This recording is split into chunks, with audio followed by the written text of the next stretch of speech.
안녕하세요. 캔들피그와 김하백의 나불대화 시간입니다. 시장이 완전 패닉이죠. 알고 있는 악재는 악재가 아니라면서 앵무새처럼 말하던 시장이 뻔히 알고 있는 물가 급등이라는 이야기에 무너지고 있습니다. 시장에는 어두운 전망과 공포심이 커지고 있는 와중에 다른 한편에서는 아직도 바닥이고 지금이 마음 편하게 사모을 수 있는 그런 타이밍이라고 말하고 있습니다. 원금 회복하려고 물타기 타이밍 기다리던 사람들은 이때다 하면서 또 한편으로는 더 떨어지지 않을까 겁도 나고 투자에 적당한 거리를 두고 계시는 분들도 지금 경제 상황이 참 혼란스러울 텐데요. 그래서 오늘은 한번 정리해보는 시간을 가져보도록 하겠습니다. 반갑습니다. 김하백님. 네, 안녕하세요. 오늘은 앞으로 투자 시장에 닥칠 현실에 대해서 한번 얘기해보는 시간을 가져보겠습니다. 먼저 지금 시장 분위기를 보면 한국뿐만이 아니고 지금 전 세계 주식 시장이 난리가 났습니다. 끝도 없이 오르는 물가 상승 발표에 시장은 흔들리고 있고 연일 추락하는 모습을 보이고 있죠. 코스피 지수는 이미 2400대까지 내려앉은 상황입니다. 사람들은 이제 실망감을 넘어 공포감이 커지고 있는 분위기인데 언론 기사를 보면 최근 많은 사람들이 투자 거부 반응까지 보일 정도로 투자 기피 현상도 퍼지고 있다고 합니다. 자기가 원래는 주식 같은 거 안 하던 사람인데 재작년부터 투자 열기에 빠져가지고 옆에서 투자하는 거 보고 주식하고 코인 같은 걸 시작했는데 지금 그게 자기 인생에서 제일 후회된다는 거예요. 많이 잃었으니까 그렇게 말을 하겠네요. 인생에서 제일 후회된다는 거 보니까. 그쵸. 근데 개인적인 생각으론 지금 투자 시장에 닥친 이 위기가 많은 전문가들하고 사람들은 많이 빠졌다고 하는데 근데 아직 극대화됐다고 볼 수 없는 이유가 신용 규모를 보면 아직 강제 청산도 좀 더 나와야 될 것 같고 주가가 떨어지는데도 개인 매수세가 계속 들어오고 있다는 거고요. 그리고 돈을 빌려서 사는 이 신용 거품이 아직 시장에 꽤 많이 남아있다는 거죠. 요거는 화면에 자료를 같이 참고해서 들으시면 이해하는 데 도움 될 것 같습니다. 그래서 요 며칠 주가가 확 빠졌다고 해서 이제 바닥이고 위기가 극대화됐다고 판단하기에는 좀 이른 시점이 아닌가 하는 생각이에요. 그럼 이게 끝이 아니라는 겁니까? 개인적으로는 이제 시작이라고 봅니다. 사실 요 며칠 주가 하락의 이유는 기존의 전문가들이 그렇게 강조한 이미 알려진 악재죠. 물가 문제 때문이잖아요. 그렇죠.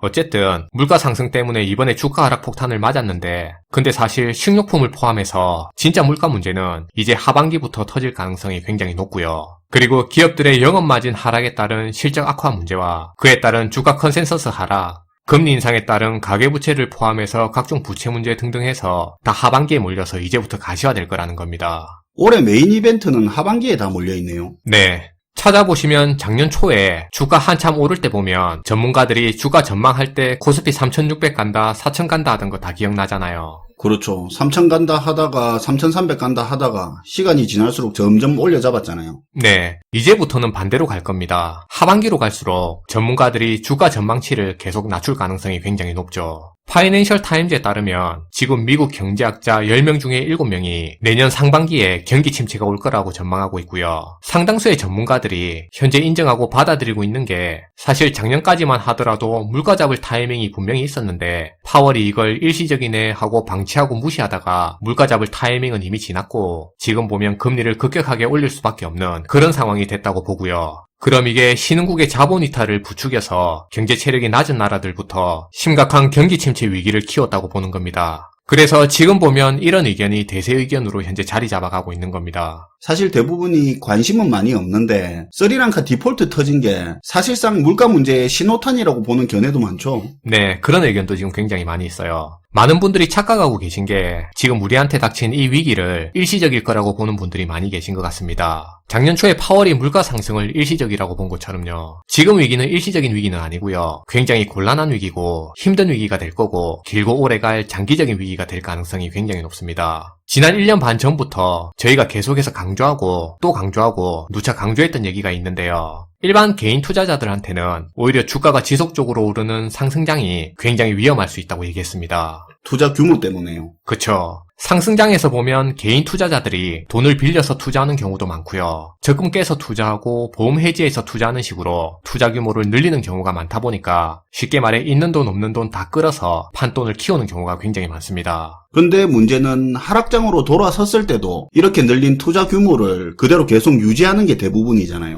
그게 포인트죠. 이게 주가가 상승장이 어느 정도 계속 이어질 때는 문제가 없는데 문제는 그러다 요 며칠 벌어졌던 그런 주가 폭락 같은 이런 사태를 맞았을 때 회복 불능 상태에 빠질 수 있다는 겁니다. 예전에 저희 영상에서 이런 얘기를 한 적이 있습니다. 지금 정황상 전투에서 진 것 같으면 나중에 있을 다음 전투를 위해서 일단 후퇴를 해야 된다고 한 적이 있습니다. 굳이 이미 진 싸움에 인정 못하고 괜히 판돈만 더 키워서 연장전을 펼쳐서 더 싸울 필요는 없다는 겁니다. 이미 데미지가 누적된 상태로 계속 이기려고 싸워봐야 결과가 뻔하니까요. 네, 괜히 집착해서 스스로 궁지로 더 내모는 그런 상황을 만들 필요는 없다는 거죠. 그래서 지금 보면 어떤 전문가들이 하는 말처럼 주가 조금 떨어졌다고 바닥이니 뭐니 하면서 투자 규모를 키울 그런 시기는 아니라는 생각이고요. 당연히 지금 투자해서 잃을 수도 있고 딸 수도 있어서 모르는 건데 어쨌든 중요한 거는 지금 급하게 서둘러서 투자에 뛰어들 그럴 필요는 없는 시기라는 게 중요한 것 같고요. 더 중요한 건 자기가 관리하고 통제할 수 있는 범위 내에서 투자 규모를 맞춰가야 된다는 겁니다. 괜히 물타기 같은 거에서 투자 규모를 키우지 말라는 거예요. 수익 손실을 떠나서 통제할 수 있는 범위 내에서 투자 규모를 관리해 나가자는 거죠. 그리고 지금 그게 중요한 시기가 맞고요. 주가 떨어진다고 해서 인버스의 투자 규모 늘리는 것도 포함이겠죠. 당연한 얘기죠.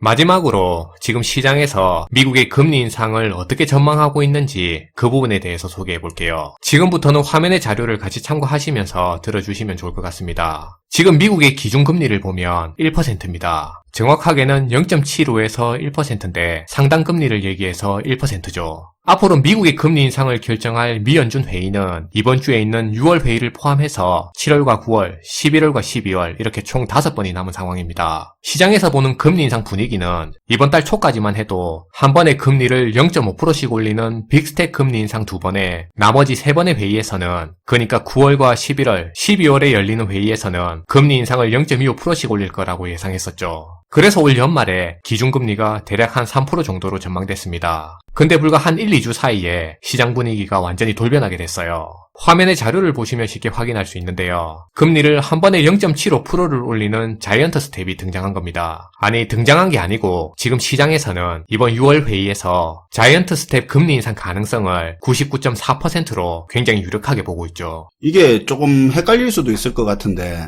왼쪽에 6월 99.4% 확률로 되어 있는 게 1.5%에서 1.75% 금리를 올린다는 게 아니라 6월에 미국 기준금리가 1.75%가 되어 있을 거라는 거죠. 그쵸, 그 의미예요. 그걸 99.4%가 그렇게 생각한다는 거고요. 맞아요. 지금 미국 기준금리가 1%니까 6월에 1.75% 된다고 예상한다는 그 말은 이번에 0.75% 자이언트 스텝 금리 인상이 될 걸로 시장이 그렇게 강하게 예상한다는 거죠. 그쵸, 그 얘기죠. 그럼 옆에 7월 적힌 건 7월 달에는 미국 기준금리가 2.5%로 되어 있을 거다 그렇게 보는 거네요. 네. 이게 연준 의견이 아니고 시장에서 그렇게 예상한다는 거죠. 네, 시장의 예측이에요. 그럼 앞에서 지금 미국의 기준금리가 1%라고 했으니까 이번에 자이언트 스텝을 밟으면 기준금리는 1.75%가 되는 건데요. 근데 문제는 다음 7월도 자이언트 스텝 금리 인상이 유력해 보인다는 겁니다. 무려 83.3%인데요. 그럼 미국의 기준금리는 다음 달에 2.5%가 되는 거죠. 장난 아니네요. 시장에서는 6월, 7월에 자이언트 스텝 금리 인상 2번 할 걸로 예상하고 있다는 거 아닙니까? 지금 그렇다는 거죠. 앞에서 불과 1, 2주 전에 6월 초만 하더라도 9월부터는 금리 인상을 0.25%씩 진행할 거라고 예상했다고 했잖아요. 6월, 7월에 빅스텝 금리 인상 2번 하고 나머지는 0.25%씩 그렇게 한다고 했죠. 2주 전만 해도 그랬죠. 네. 근데 지금 보면 이제 시장 예상이 완전히 변해서 한 번에 0.5%씩 올리는 그런 빅스텝 금리 인상을 예상하는 의견이 현재 시장을 지배하고 있습니다. 다음 자료인 12월을 봐도 빅스텝인 건 마찬가지고요. 올 연말까지 이제 6개월 남았는데 이대로면 올 연말에 미국의 기준금리는 낮아도 3.5%에서 4%는 될 전망이죠. 그러니까 올해 말까지 기준금리가 그것도 미국의 기준금리가 4%대가 될 수 있다는 말입니다. 시장의 예상이 또 그때 가서 실시간으로 바뀌기야 하겠지만 지금 기준이라면 남은 5번 중에 2번을 자이언트 스텝, 나머지 3번을 빅스텝으로 금리를 올릴 거라 보는 거네요. 현재로서는 그렇게 지금 진행되고 있는 거죠. 엿됐네요. 네. 그럼 우리나라의 기준금리는 얼마가 돼야 될까요? 적어도 한 5% 이상은 나와야 될 겁니다.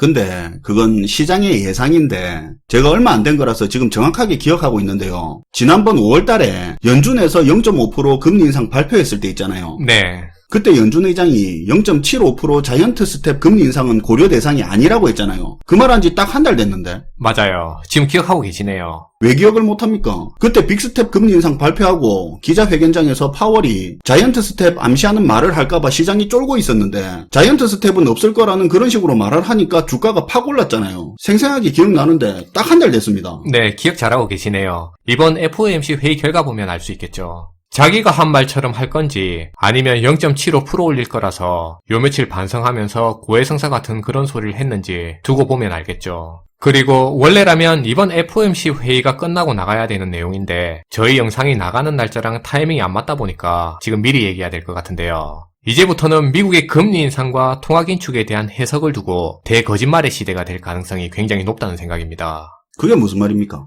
이번에 FOMC 회의가 끝나면 금리 인상 발표가 나올 겁니다. 분명히 둘 중에 한 개겠죠. 0.5%를 올리는 빅스텝이든지 아니면 0.75%를 올리는 자이언트 스텝이 될 겁니다. 근데 만약에 미 연준이 0.75%를 올리는 자이언트 스텝을 했는데 만약 다음날 뉴스 기사 제목에서 미 연준이 시장 예상과는 다르게 0.75%를 올리는 그런 자이언트 스텝을 선택해서 지금 시장이 일시적으로 흔들리게 됐다라고 하면 그건 완전히 거짓말입니다. 시장에서는 이번에 0.75% 오를 거라고 그렇게 예상한 게 99%라면서요. 그니까요. 앞에서 자료 보셨잖아요. 지금 시장에서 99%가 이번 6월에 자이언트 스텝을 완전히 예상하고 있기 때문이죠. 빅스텝 예상하고 있었는데 자이언트 스텝에서 충격받았다 이러면 굴하네요. 그쵸. 그리고 미 연준이 0.5%를 올리는 빅스텝을 발표할 수도 있는데요. 근데 만약에 다음날 뉴스 기사에서 미 연준이 금리 인상을 0.5%를 올렸고 0.5%는 시장이 이미 예상한 거기 때문에 금리 인상 위험이 제거됐고 그래서 시장은 이제 안 더할 수 있다라고 하면 그건 역시도 완전히 거짓말이라고 볼 수 있습니다. 그건 또 왜 그렇게 됩니까?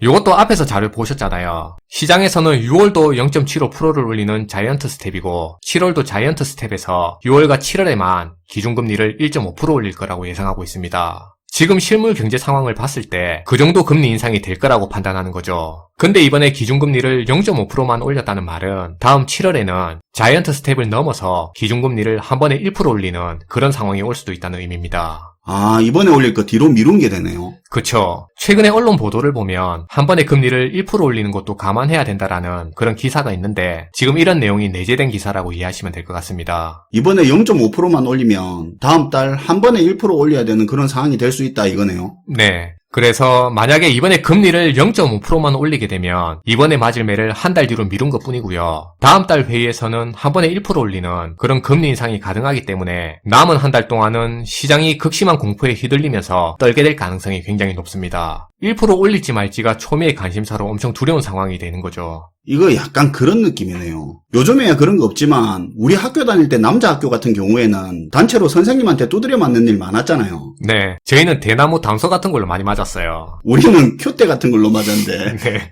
아무튼 그때 보면 다 나와 하면 쭉 서잖아요. 먼저 맞고 치우려고 앞에 줄 서는 애도 있는가 하면 뒤로 갈수록 선생님 힘 빠진다 생각하고 뒤에 줄 서는 경우도 있잖아요. 네, 저는 뒤에 줄 섰습니다. 저도 한 번씩 그랬는데 실제로 보면 뒤로 갈수록 약해지는 게 아니고 선생님이 흥분하기 시작하다가 내 앞에 와서는 갑자기 발목 꺾고 시계 줄 푸는 상황이 있잖아요. 네, 진짜 그래요. 실제로는 더 세게 맞거든요. 네, 그래서 보통 피봅니다.